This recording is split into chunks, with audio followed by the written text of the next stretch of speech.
The Ford Thunderbird, or T-Bird, is a nameplate used by Ford from model years 1955 to 1997 and 2002 to 2005 over a total of 11 model generations. Now, what if Ford decided to make a modern version of the early Thunderbird? What would that look like? Well, in this video, that's exactly what we're going to find out.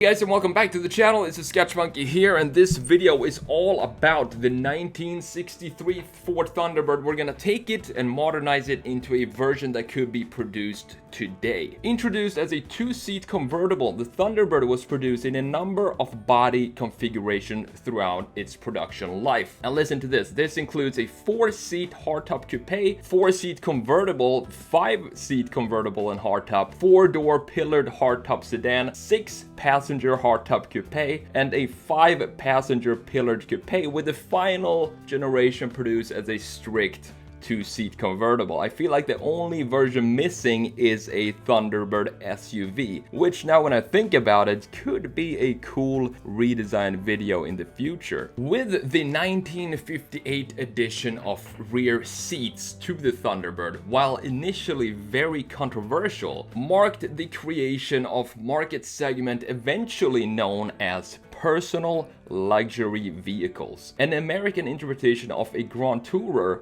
personal luxury cars were built with a higher emphasis on driving comfort and convenience features over handling and high-speed performance. When the Thunderbird entered production in 1955 as a sporty 2-seat convertible, unlike the Chevy Corvette, it was not marketed as a sports car. Ford decided to position the Thunderbird as an upscale model that was both sporty and comfortable, with slightly more emphasis on the comfort side. Succeeding generations became larger until it was downsized in 1977 and again in 1980 and then once again in 1983. Sales were really good until the 1990s, when large two-door coupes became more and more unpopular, which is kind of a shame since these body types, although maybe not the most convenient designs, were often beautifully sculpted pieces of art with long unbroken lines stretching across the length of the car. Initial production ceased at the end of 1997. In 2002 though, production of the Thunderbird started again with a kind of a retro design. A revived 2-seat model was launched, which was available through the end of the 2005 model year.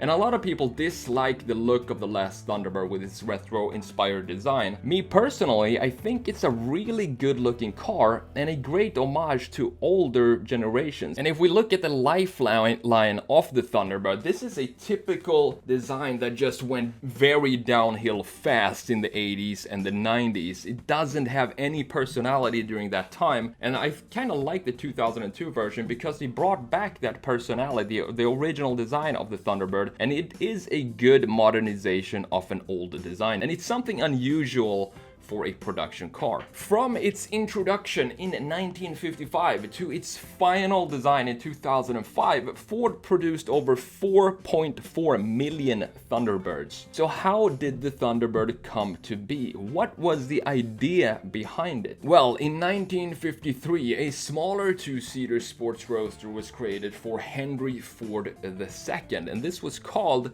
the Ford Vega. They only made one single car, but it generated a lot of interest at the time. But there was a few issues. It wasn't powerful, it had European looks, and with that, a correspondingly high production cost. These issues caused the Ford Vega to stay a one-off, and it never made it into production. However, the Thunderbird was a similar concept, but would be more American in style, more luxurious, and less sport-oriented. Louis Crusoe, a GM executive, and George Walker, chief stylist and a Ford vice president, met in France in October of 1951. While they were walking in the Grand Palais in Paris, Crusoe pointed at a sports car and asked Walker, "Why can't we have something like that?" Now, some version of the story claim that Walker replied by telling Crusoe, "Oh, we're working on it," and that was the birth of the Thunderbird. However, there are no records of any work of the Thunderbird existing at this point in time, except for some dream car sketches on the desks of a couple of Ford designers. But Walker telephoned Ford HQ in Dearborn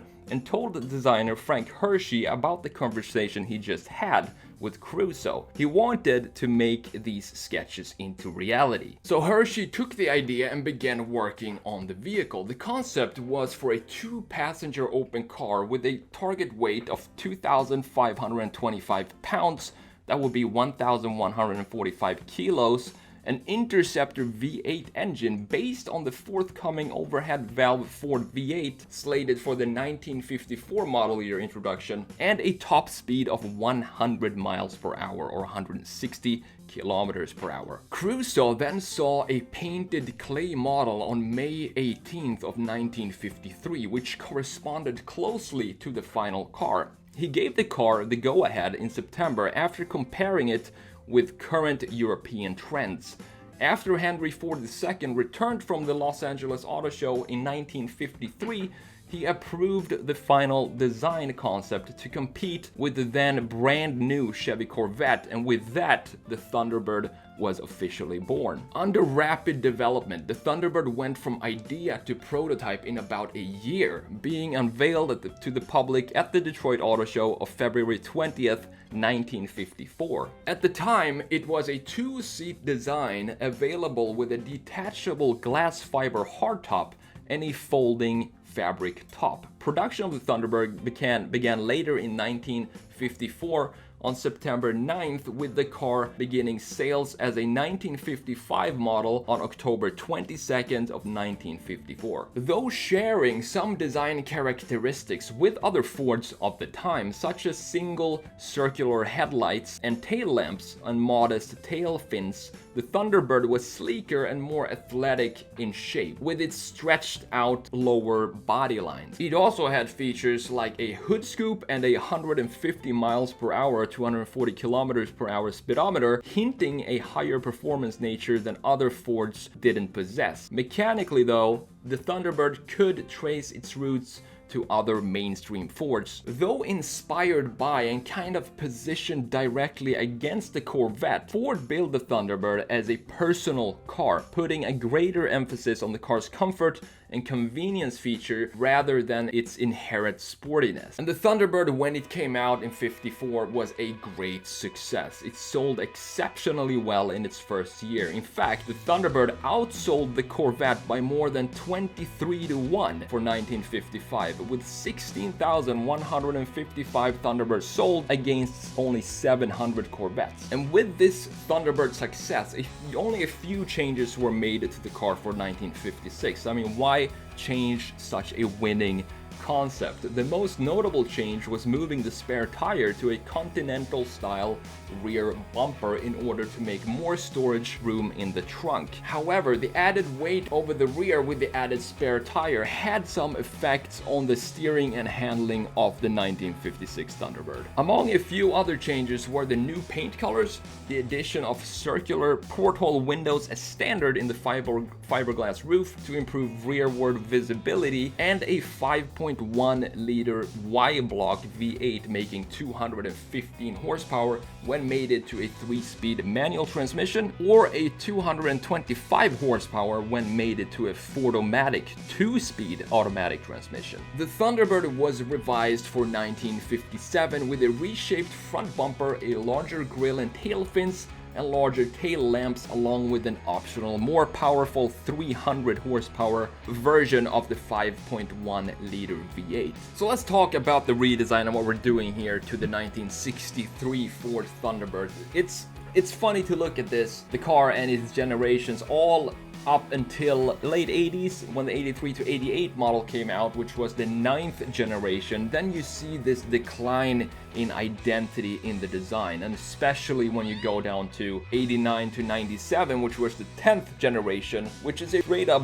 boring design with no personality at all. So what I want to do with this redesign is to bring back that original uniqueness of the Thunderbird and add some personality to it. I want even people that are not interested in cars to be able to look at this redesign and say, hey, I know that's a Thunderbird just by looking at the style of the car. And I feel this 80s and 90s design issue isn't just, you know, an American issue. This was a global problem that everybody started to make the same kind of cars, and the 80s had the very boxy style throughout the entire decade, and then the 90s came and everything just became melted cheese and everything looks the same, but they just turn all the sharp edges from the 80s and make them softer, but it's still the same generic looking cars all over the place. So that was the main idea with this redesign, and I made a last minute change to this design, and that was for the wheels. I thought I really like American racing wheels, and especially these ones right here, but I don't think they fit on the car when they are chrome, because there's nothing else that is chrome on the car. So what I wanted to do is just bring that shininess down a little bit and make them darker, and I think that suits this redesign a lot more. So this is turning out to be quite a long video, so I'm gonna end it right here. Thank you so much for spending a few minutes with me today. I'm the Sketch Monkey. If you enjoyed this video, hit that like button and subscribe to the channel if you are new. I'll see you in the next one. Take care.